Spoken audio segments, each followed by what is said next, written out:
जिन पर महात्मा की कृपा होती, ये 8 बातें उसके हृदय में अपने आप जागृत हो जाती है। देख लो, 8 बातें उसके हृदय में अपने आप जागृत हो जाती, जिस पर संत की कृपा होती। पूज्य बाबा कहते हैं, पहला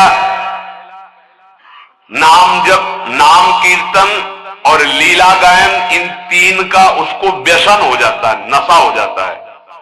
ये 8 बातें महात्मा के कृपा पात्र में जागृत हो जाती है। नाम जप, नाम कीर्तन और प्रभु की लीला गायन का नशा हो जाना।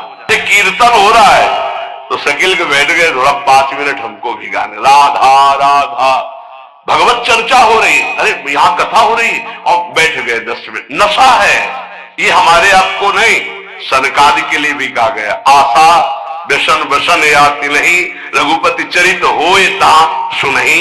हनुमान जी को बड़ा नशा है। यत्र यत्र रघुनाथ कीर्तनम तत्र तत्र कृतमस्त कांजलम वाष्पवारि परिपूर्ण लोचनम। अश्रु बहाते हुए नाम कीर्तन सुनना, नाम कथा, लीला कथा, ये श्रवण करना। पहला, साधु कृपा पात्र में नाम जप, नाम कीर्तन और लीला गायन का नशा हो जाएगा। दूसरा, उसको साधु के दर्शन से ऐसा सुख होगा जैसे अपने प्रिय रिश्ते नातेदारों को अच्छा, आओ, हृदय एकदम मालादित हो गया। साधु महात्मा से जब बिछुड़ने का समय आता है तो ऐसा लगता है हमारे प्राण छूट रहे हैं। ऐसा बिछुड़त एक प्राण हरि लेंगे, ये साधु कृपा पात्र में होगा। संत को आज तो हमारे अहो भाग्य, जो प्रभु मोहि अनुग्रह की ना, तो तुम्हारी दरस हट देना। पहला, नाम जप कीर्तन और लीला गुणा गान का व्यसन।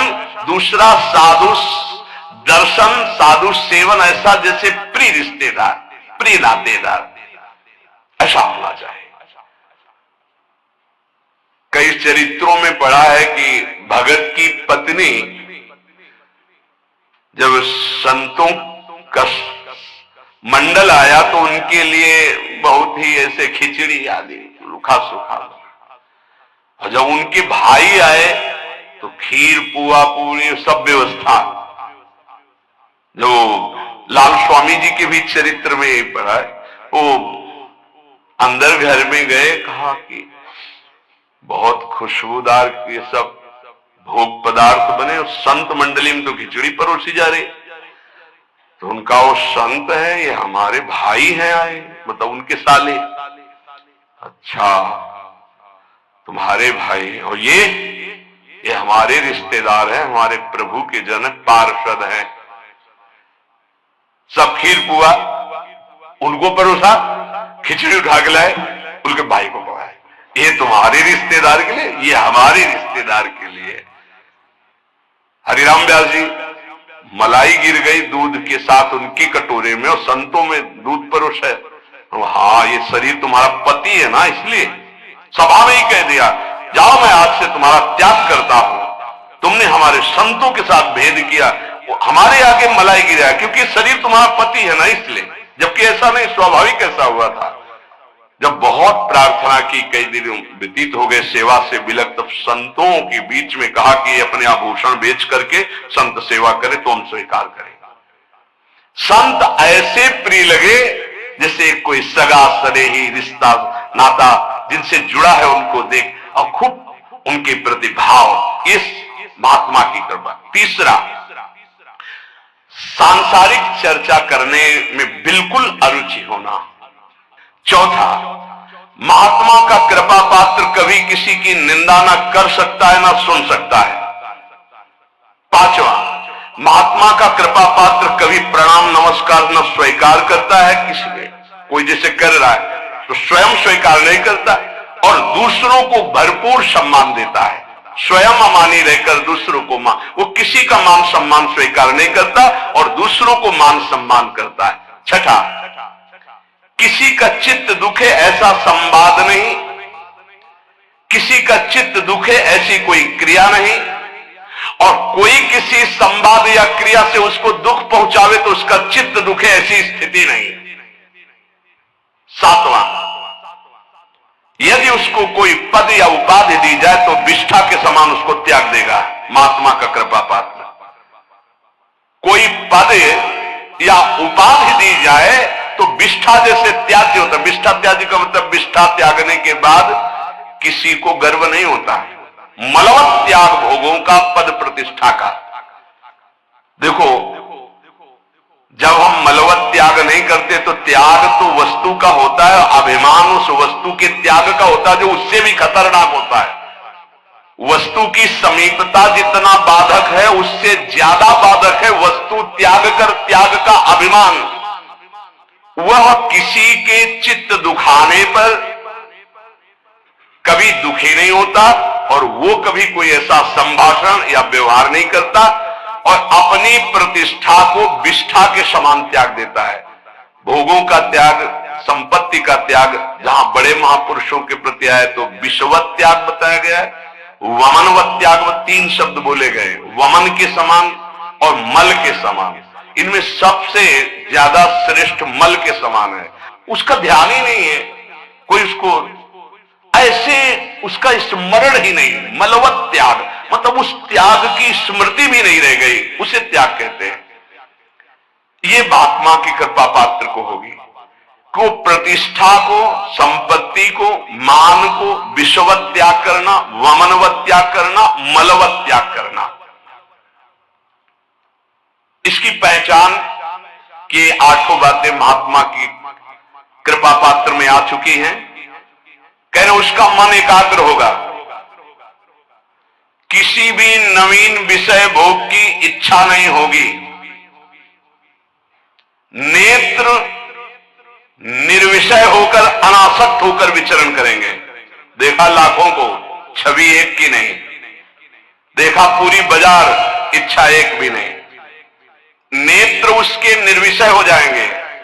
लाखों छवि देखने पर, लाखों मूर्ति देखने पर, लाखों प्रकार के विषय भोगों को देखने पर उसके हृदय में ना इच्छा होगी ना झांकी होगी। एकांत में जाकर किसी व्यक्ति का चिंतन नहीं होगा।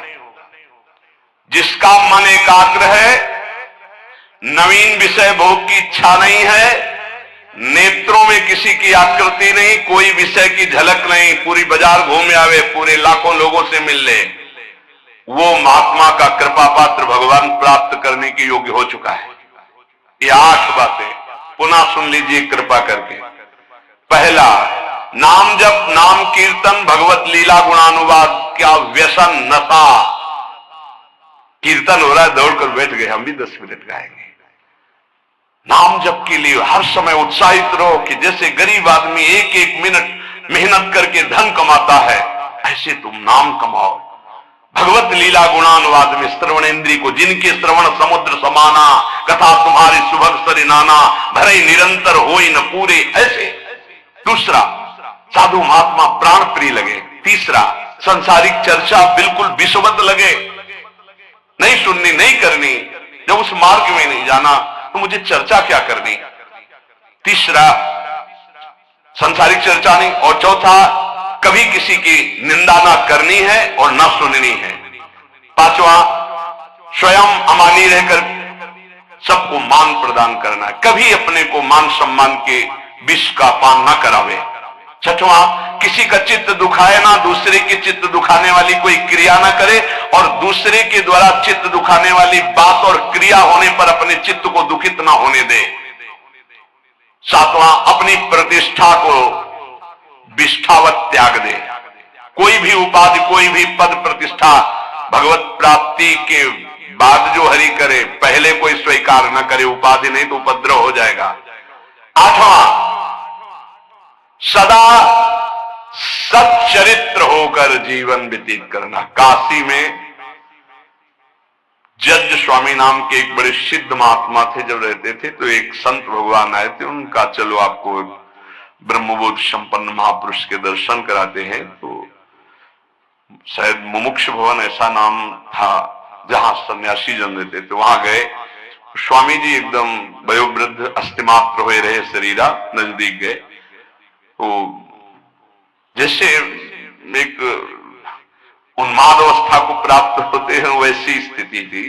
अचानक जब स्वामी जी ओम नमो नारायण है, अचानक ऐसी दृष्टि हुई और बस इतनी जोर से हाथ पकड़ा और अंग्रेजी में उन्होंने कहा, मैं अंग्रेजी तो याद नहीं है पर उसका भाव था, वो गुड करेक्टर ऐसे कुछ बोल रहे थे कि जिसका चरित्र पावन है वही सब कुछ है, और अगर चरित्रहीन है, चरित्रता चली गई तो कुछ नहीं रहा। इसलिए जीवन में करेक्टर गुड रखना है। मतलब हम तो हिंदी में बोल रहे, वो अंग्रेजी से बोल रहे, तो जो संत ले गए थे वो ट्रांसलेटर, हाँ हमको वो ये भी अंग्रेजी कहना इसलिए रुक गए। उसका भाषा हिंदी की करके वो हमें बता रहे थे कि वो, तो ये 8वां है, सर्वदा पावन चरित्र रखना। कोई हमसे त्रुटि, कोई ऐसी गलती है उसका सुधार किया जाए। बहुत जन्मों से हम लोग फिसलते रहे, अब इसका सुधार कर लें। ये सत्संग केवल भगवत प्राप्ति के लिए होता है। ये सत्संग केवल समस्त संत महापुरुष और भगवान की वाणियों को मिलकर होता है। जो तुम एक शास्त्र में ढूंढोगे वो तुम्हें ढूंढी ढूंढाई वस्तु मिल रही, ना तुम्हें दूध खोज करना है, ना दही खोज करना है, ना मथना है, ना माखन करना, सीधे घी मिल रहा है भैया। अगर अब पुष्ट ना हुए तो भगवान जाने। बड़े बड़े महापुरुषों के पावन सूत्र, पावन चरित्र, पावन सिद्धांत आपको मिल रहे हैं। आप कृपा करके, अपने ऊपर कृपा करके, हमारे ऊपर कृपा करके, हमारे भगवान के ऊपर कृपा करके, कैसे भगवान के ऊपर कृपा, भगवान ये गीता हमारे लिए बोले हैं, अगर हम स्वीकार करेंगे तो मानो भगवान कहते कृपा कर रहे हो हमारे ऊपर, जो हमारी बात मान रहे हो। जैसे छोटा बच्चा दूध पी लेगा तो माँ कहती बहुत अच्छा, मानो माँ के ऊपर कृपा कर दिया, नहीं तो माँ चिंतित रहती। गुरु के ऊपर कृपा कर दिया यदि आपने बात मान ली, क्योंकि गुरु निश्चिंत हो जाएंगे, आप भगवत प्राप्त हो गए, आप भगवान को मिल गए। ये हमारी निश्चिंतता, हमारे प्रभु की निश्चिंतता। और आपके ऊपर गुरु कृपा भरपूर, हरि कृपा भरपूर, लेकिन आपकी कृपा में कंजूसी है आपके ऊपर। आपकी कृपा यदि आपके ऊपर हो जाए तो सब बात बन जाए। आप अपने ऊपर कृपा करें और जो सुन रहे हैं वैसा आचरण कर ले, यही है अपने ऊपर कृपा, सर्व मंगल हो जाएगा। खूब नाम जप करें, भगवद आश्रित रहे। और प्रार्थना है, दिनचर्या को भगवान मान लीजिए, हमारी बात मान लीजिए, अपनी दिनचर्या को भगवान मान लीजिए, दिनचर्या में त्रुटि ना कीजिए। दिनचर्या जिसकी पावन हो गई वो पावन हो गया, महात्मा बन गया। एक दिनचर्या, कोई भी दिनचर्या जो आपकी बनी हुई है उसको कभी त्रुटि मत होने दीजिए। बुखार आ जाए तो कपड़ा ओढ़ करके गेट के पास बैठ जाइए, आप उसका प्रभाव देखिएगा। दिनचर्या में बहुत बड़ी सामर्थ्य होती है। जिन महापुरुषों की हमने चरित्र पढ़े, बड़े बड़े महापुरुषों की, उनकी दिनचर्या थी, वही हमारे बचपन से दिमाग में दिनचर्या बैठ गई है कि एक दिनचर्या ही आपको उन्नति मार्ग में ले जाएगी। एक दिनचर्या, कृपया हमारी बात मान लीजिए, एक दिनचर्या बना लीजिए। आपकी दिनचर्या की त्रुटि वो आपके लिए बहुत हानिकारक होगी, प्रमाद स्थिति हो। अन्य समय आप कार्य कीजिए जो आपके और कार्य है, दिनचर्या में आपकी त्रुटि नहीं होनी चाहिए। आज के सत्संग का जो आपने श्रवण किया उसका मनन करो और अपने आचरण में उतारो, और इसी जन्म में प्रिया प्रीतम की प्राप्ति की योग्यता हमारे अंदर आ जाए।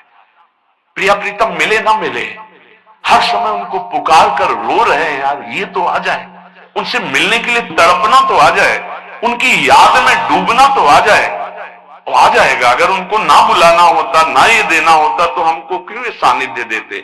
इस सानिध्य का मतलब वो हमें, आप समझो, प्रिया जो आपको मिलने के लिए कितने व्याकुल है, यहां से तुम्हें सुनाई नहीं दे रहा, ये उनकी व्याकुलता है, आपसे मिलना चाहते हैं। आप क्यों मिलने के लिए तैयार नहीं हो रहे हो। जैसे माँ बाथरूम में बच्चे को ले जाकर स्नान कराकर तैयार करके पिता की गोद में बैठा देती है, ऐसे गुरु आपको पावन सजा करके प्रिया प्रीतम के रास मंडल में प्रवेश कराने के लिए आप तैयार हो जाएंगे। जैसे छोटा बच्चा ना बाथरूम की, वो कहता है मुझे खेलना है, वो थप्पड़ मारेंगे, चल पहले। ऐसी कुछ दशा है। ऐसे घसीटो कि ये जो पवित्र आचरण है आपको निर्मल करेंगे, और आप उन मलिन खेलों को खेलना चाहते हैं। ये छोटी मंजिल नहीं भगवत प्राप्ति, संपूर्ण द्वैत से विस्मरण प्राप्त करना है। विस्मृत्य द्वैतमात्रम प्रणयमय महाज्योतिरेकावर्णवान्तः, संपूर्ण सृष्टि का विस्मरण करके तब एक स्थिति आती है, एको ब्रह्म द्वितीयो नास्ति। पहले सब कुछ भूलना है, इसलिए कहा गया निरंतर भजन। सातु दीर्घ काल निरंतर सत्कार सेवितो दृढ़ भूमि। राधा राधा राधा राधा राधा राधा राधा राधा राधा राधा राधा, क्या जा रहा है? हर कार्य कर रहे, राधा राधा स्मरण कर रहे। उपासक कितना बड़ा कार्य करना है, विस्मृत्य द्वैतमात्रम, संपूर्ण विश्व का विस्मरण। अब संपूर्ण विश्व में आपको क्या संपूर्ण विश्व का स्मरण है? बिल्कुल नहीं है। आपका उन्हीं का स्मरण जिनका संबंध है। नहीं, आप क्या जानते हो उत्तर प्रदेश में कितने लोग वास करते हैं? आपकी स्मृति में है क्या? कौन कौन कहां कहां कैसा? आपका कोई मतलब नहीं है। उत्तर प्रदेश में आपका रिश्तेदार कौन है? अभी याद आ जाएगा। आपकी स्मृति वही है जहां आपने संबंध फैलाया है। करना क्या है? सब संबंध के धागे प्रिया प्रीतम में समेट देने हैं। सबकी ममता ताग बटोरी, विस्मृत हो जाएगा। पूरा संसार तो विस्मृत है, कुछ स्मृत है केवल अपना शरीर, शरीर के संबंधी भोग और शरीर संबंधी रिश्ते नातेदार, बस इतना है अपना स्मरण। पूरा संसार में नहीं। कहीं भी प्रांत का प्रांत नष्ट हो जाए आपको कोई भारी दुख नहीं होगा, लेकिन अपने घर की एक ईंट खसक जाए तो परेशानी आ जाएगी, क्योंकि ममता अपने घर में उस प्रांत में नहीं है। यहां लिखा है विस्मृत, पूरे विश्व का विस्मरण, तो पूरा विश्व तो विस्मृत ही है। कुछ हिस्सा है जो तुम्हें मिटाना है, नहीं तो अपने आप सब मिटा हुआ है। क्या स्मरण पूरे विश्व का? पता ही नहीं तुम्हें पूरे विश्व में है क्या क्या। पूरे विश्व का थोड़ी पता है। कुछ भूमि ऐसी है जिसमें कुछ देश बसे हुए हैं, इससे कई गुना बड़ी भूमि है जिसमें कोई नहीं रहता है, वहां केवल देवता और सिद्ध जा सकते हैं। तो आप पूरा विश्व थोड़ी जानते हैं। इन जितने देश बसे उनमें सब देश नहीं जानते आप। छोड़ो, अपना भारत देश पूरा नहीं जानते आप। 140 करोड़ जनता, किसको जानते हो आप? कितने को जानते हो? भारत के किसी एक प्रदेश के किसी एक शहर में या गांव में एक कोने में तुम्हारा घर है, उस घर में किसी एक कमरे में एक कोने में तुम्हारी सैया है, तुम हो क्या? ऐसे पूरे ब्रह्मांडों का एक फल समझ लो। ऐसे अनंत ब्रह्मांड जिसके एक रोमकूप में वास करते हैं, उन भगवान के सेवक हैं। ब्रह्मांड निकाया निर्मित माया रोम रोम प्रतिवेद कहे, दिखरावा माते तेन अद्भुत रूप प्रचंड, रोम रोम प्रति लागे कोटि कोटि ब्रह्मांड, कोटि कोटि करोड़ करोड़ ब्रह्मांड जिनके करो। इस पूरे ब्रह्मांड में एक ये मृत्यु लोक में भारत देश में एक प्रदेश में, एक जिला में, एक कस्बा में, एक गांव में एक छोटा सा घर, उस घर में एक कोने में सैया, तुम हो क्या? क्या हो? जैसे गूलर के फल में देखो कितने भुनगे निकलते हैं, ऐसे गूलर की फल की तरह भगवान के विराट रूप में एक रोमकूप में करोड़ों ब्रह्मांड वास करते हैं। तुम्हारा विस्मरण करने का ज्यादा मेहनत नहीं पड़ेगी। तुम इतने त्रिकालज्ञ नहीं हो कि पूरे भारत को जानते हो या विश्व को। तुम्हारे स्मरण में केवल वही विषय है जो भोगे हो, वही व्यक्ति है जिनसे संबंध बनाए हो। तो इन सबकी ममता ताग बटोरी, मम पद मन बांध बर डोरी। कह रहे विस्मृत अद्वैतमात्रम, यह है भगवत प्राप्ति का मार्ग।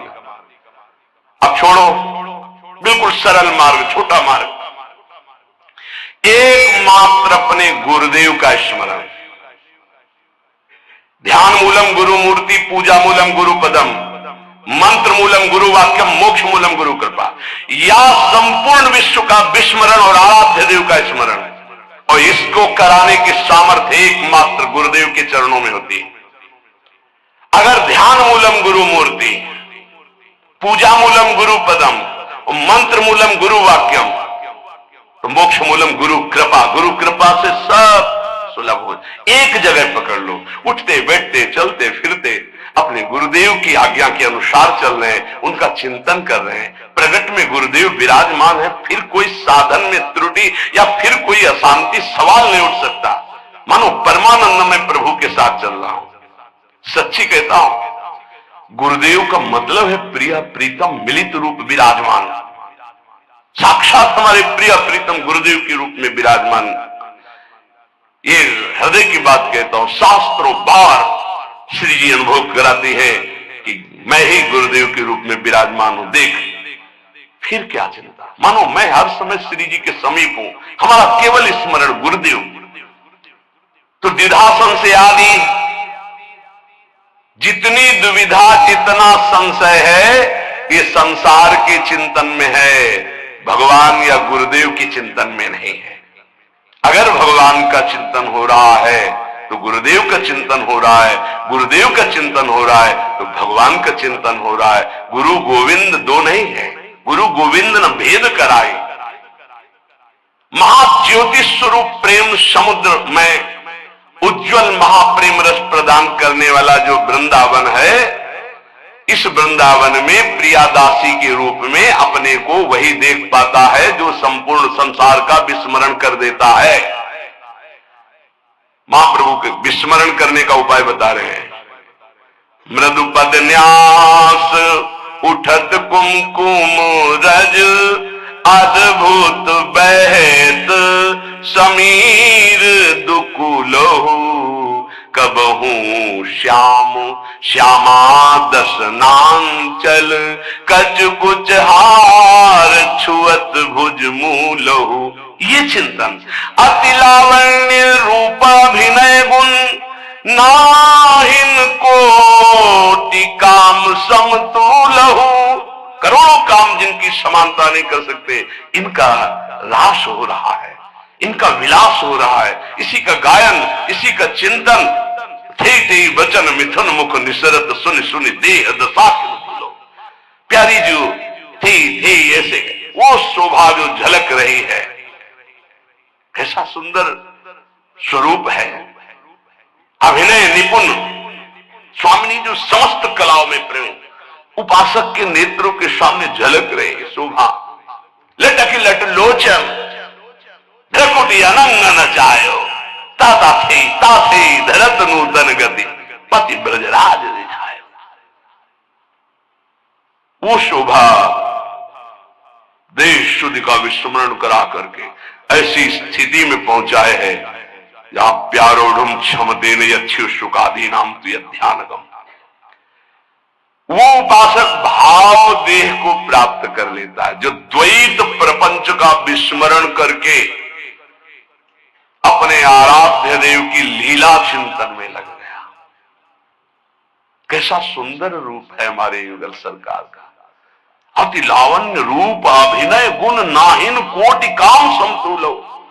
भ्रकुटि विलास हास रस बरसत जैसे हरिवंश प्रेम रस है। प्यारी जो विशाल नेत्र महाप्रेम समुद्र भरे, उन नेत्रों से जब प्रीतम की तरफ देख रही हो और मंद मुस्कुराकर भ्रकुट संचालन हो, वो स्वरूप प्यारी जी का अभिनय निपुण लटक लट लोचन भ्रकुटी अनंग नचायो। कैसा स्वामिनी जो अभिनय करते हुए जिस समय भ्रकुटी संचालन करते हुए मंद मुस्कुराते, उस भ्रकुटी संचालन से करोड़ों कामदेव मानो मूर्छित हो गए, अधीन हो गए। ऐसा सौंदर्य जब उपासक देखेगा तो उसको इस मर्त लोक की कोई विषय चिंतन आएंगे नहीं। हमारा जो मार्ग मिला बहुत रसमय, चतुरासी जी प्रेम समुद्र है। आपसे प्रार्थना है, औषधि बड़ी गूढ़ है, अगर इसको पाते रहोगे तो रात से खुल जाएगा। चतुरासी जी का गायन देश शुद्ध विस्मरण करा देने की स्थिति में आपको खड़ा कर देगा। ध्यान दीजिएगा, सिद्ध साधन है देह विस्मृति विश्व विस्मृति का चतुरासी जी का गायन, चतुरासी जी का चिंतन, चतुरासी जी का श्रवण। अरे अपने की बात क्या, लालजू को विस्मरण करा देने की सामर्थ्य श्री प्रियाजू में है। लालजू को विस्मरण करा देने का, लालजू अपने आप चिदानंद स्वरूप लालजू अपने आप को भूल जाते हैं। ऐसा प्रेम प्यारी जू का है, और अपने प्यारी जू की शरण में है। अपने को कोई भय इस बात का कि संसार का कोई राग हमें फंसा लेगा नहीं, बहुत बड़ी जगह जुड़ गए हैं। श्री स्वामिनी जू का बड़ा प्रताप है। श्रीपाद प्रबोधानंद जी महाराज कह रहे हैं, आप हमारी बात मान लो, निहाल हो जाओगे। यद कोट्यम समपि स्पृशेन्न निगमो यन्नो विदिर योगिनः। मैं जो आपसे बात कह रहा हूं वेद की सामर्थ्य नहीं है कि आपको बता सके, वो नेति नेति तो हरि के लिए ही कह रहा है। तो यहां वृंदावन कैसे पकड़ता है, ये तो सुना था कि वृंदावन वास की तुम इच्छा करो वो तुम्हें फांस लेगा, पकड़ लेगा, ऐसे फांस से फांस लेगा कि तुम निकल ही नहीं सकते। तो लगता था क्या जादू है वृंदावन में, देखते हैं भाई। और जब वृंदावन ने फांसा तो जीने लायक नहीं है।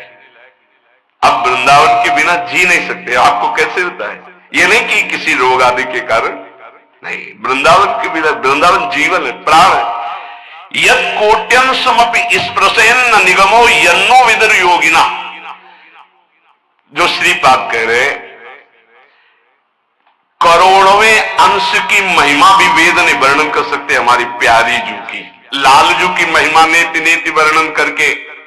यद कोट्यन समपि स्पृशेन्न निगमो, निगमन वेद, न निगमो यन्नो विदुर योगिनः। बड़े बड़े योगी भी जिस रहस्य को नहीं जानते। आगे की बात और दुर्लभ है। श्रीश ब्रह्म सुकार्जुन उद्धव मुखा पश्यन्ति यन्न क्वचित् अन्यतो किम ब्रजवासिनामपि न यदृश्य कदा लोके। श्री वृंदावन रूप मदभुतमहम राधा पदैकाश्रया। समझ आ जाए तो भाई श्री जी की बड़ी कृपा, नहीं तो कह रहे वेद नहीं समझते तो हम लोग क्या समझ लेंगे। समझो, जिन श्यामाजू की महिमा के करोड़वें अंश को वेद नहीं वर्णन कर सकते, जिन श्यामाजू की महिमा को बड़े बड़े योगी जन भी ध्यान में नहीं पाते। आगे उधर श्री ब्रह्म शुक अर्जुन उद्धव मुखा पश्यन्ति अन्न क्वचित्। हमारी प्रिया जी जहां विराजमान है नवनिभृत निकुंज में, इन सब महापुरुषों ने अवतार लीला में दर्शन किए, अवतार लीला का गायन किया, अवतार लीलाओं को देखा कृपा से, लेकिन सेवा में सम्मिलित नहीं हुए। नवनिवृत्त निकुंज में विराजमान जो रूप बेल प्यारी बनी सुप्रीतम प्रेम तमाल, यहां सिर्फ सहचरियों का प्रवेश है। श्रीपाद प्रबोधानंद जी महाराज ने 3 वृंदावन का वर्णन किया प्रारंभ में। पहला गोष्ठ वृंदावन जिसमें सखाओं के सहित प्रभु नित्य लीला करते रहते हैं। दूसरा गोपी वृंदावन जिसमें रासोत्सव होता रहता है गोपी जनों के साथ, प्रिया लाल गोपी जन, जिनको राधा कृष्ण रूप में उच्चारण नाम किया गया। राधा कृष्ण और समस्त गोपी मंडल मंडिता और रास जिसमें भगवान शिव प्रवेश किए। जिन गोपी जनों की विरहाग्नि का प्रेमाग्नि का ताप उद्धव के हृदय में वृंदावन में आते हुए लगा तो ज्ञान गुदड़ी भस्म हो गई। उद्धव जी ने गोपी जनों के उस प्रेम को देखा। श्री शुकाचार्य उसी प्रेम का गान कर रहे। भगवान शिव उसी रास में गए और स्वामिनी जी की महिमा को देखा और कटाक्ष कृपा कटाक्ष का गायन किया। लेकिन यहां कह रहे पश्यन्ति यन्न क्वचित्, इन महापुरुषों का यहां प्रवेश नहीं। कौन? बोले राधा निकुंज बाटी श्रीपाद प्रबोधानंद। गोपी वृंदावन तक सबका प्रवेश, यहां केवल सहचरियों का प्रवेश। 3 गोपिन ते दुर्लभ माई नित्य विहार सहज सुखदाई। और बात कह रहे कि अन्यत्य कृम, अन्य उदाहरण तुम्हें क्या दूं, ब्रजवासिनाम अपि न यद दृश्य कदा लोक है।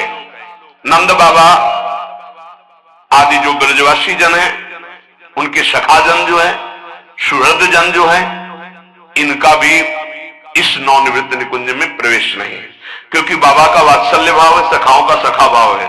गोष्ठ वृंदावन गोपी वृंदावन में भी बाबा या सखाओं का प्रवेश नहीं है। वहां परम पुरुष प्रभु और समस्त गोपी और प्रिया जो ये लेना, वहां भी सखा परिकर का प्रवेश। फिर यहां 3 गोपिनते दुर्लभ माई, इसलिए कह रहे श्रीश ब्रह्म सुकार्जुनोद्धव मुखा पश्यंती अन्न क्वचित अन्यत किम ब्रजवासी नाम अपि नय दृश्य कदा लोक।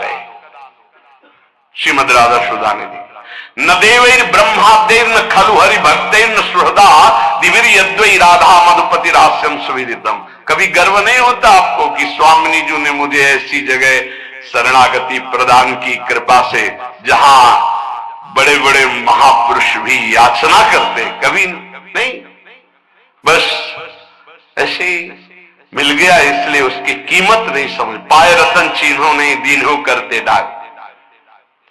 इसलिए मेरी बात पर हे सके विश्वास कर लो। लक्ष्मीपति, भगवान शिव, ब्रह्मा, शुक, अर्जुन, उद्धव आदि ये सब जिस महिमा को जानते हैं, गाते हैं, पर जहां प्रवेश नहीं है, उस रस की हम तुम्हें बात करते हैं कि उस रस को प्रदान करने वाला ऐसे वृंदावन और रजरानी है। जब इनका आश्रय मिलता है तो राधा पदई का आश्रय ये हृदय में ठसक हो जाती है। श्री राधा जुग चरण निवास, प्यारी जो हमारी महारानी, हम उनकी चरण दासी। उपासक, इस बात पर स्थित हो जाओ कि बहुत ऊंचाई पर आपका संबंध हो गया है। अब चूक मत करो। इस जीवन से जो कुछ हो रहा है वो सिर्फ आपके लिए है। यदि आप अपने को संभाल नहीं पाते हैं तो आपका दुर्भाग्य है। ऐसा अवसर, फिर कह रहा हूं, खुल के कह रहा हूं, ये हमारे मुख की, हमारी बड़ाई की बात नहीं है, ये उस यंत्र की बात कर रहा हूं जो श्री जी से संचालित है। आपके लिए सिर्फ ये यंत्र चल रहा है, आपके लिए सिर्फ बोला जा रहा है। यदि आप इसे स्वीकार नहीं करते हैं, आप अपने जीवन को भगवतमय नहीं बनाते हैं, तो हमें लगता है कि बहुत बड़ा घाटा कर रहे हैं आप अपने जीवन के साथ। हमारी कोशिश रहेगी, हमारी चेष्टा रहेगी कि हमारे कांधे पे पैर रखो और ऊंचाई पे चढ़ जाओ। यही हमारे जीवन का परम लक्ष्य है। आप सब सहयोग दें हमारा कि जो हम गुरुजनों की, महापुरुषों की वाणी सुना रहे हैं उसको आप जीवन में धारण करें और परम सुख, परम मंगल प्रियालाल को प्राप्त हो। श्री राधा वल्लभ लाल की।